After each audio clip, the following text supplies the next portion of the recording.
एक समय की बात है, भगवान गौतम बुद्ध एक गांव में धर्म सभा को संबोधित कर रहे थे। लोग अपनी विभिन्न परेशानियों को लेकर उनके पास जाते और उसका हल लेकर खुशी खुशी वहां से लौटते। उसी गांव के सड़क के किनारे एक गरीब व्यक्ति बैठा रहता तथा महात्मा बुद्ध के उपदेश शिविर में आने जाने वाले लोगों को बड़े ध्यान से देखता। उसे बड़ा आश्चर्य होता कि लोग अंदर तो बड़े ढंकी चेहरे लेकर जाते हैं, लेकिन जब वापस आते हैं तो बड़े खुश और प्रसन्न दिखाई देते हैं। उस गरीब को लगा कि क्यों न वो भी अपनी समस्या को भगवान के समक्ष रखे। मन में यह विचार लिए वह भी महात्मा बुद्ध के पास पहुंचा। लोग पंक्तिबद्ध खड़े होकर अपनी समस्या को बता रहे थे। जब उसकी बारी आई तो उसने सबसे पहले महात्मा बुद्ध को प्रणाम किया और फिर कहा, भगवान, इस गांव में लगभग सभी लोग खुश और समृद्ध हैं।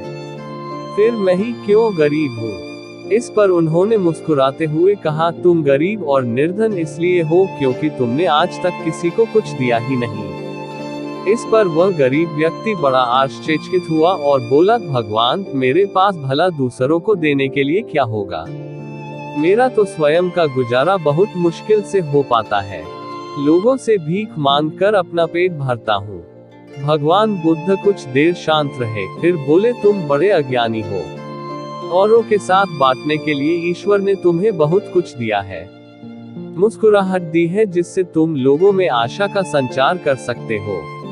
मुख दिया है ताकि लोगों से दो मीठे शब्द बोल सकते हैं, उनकी प्रशंसा कर सकते हो।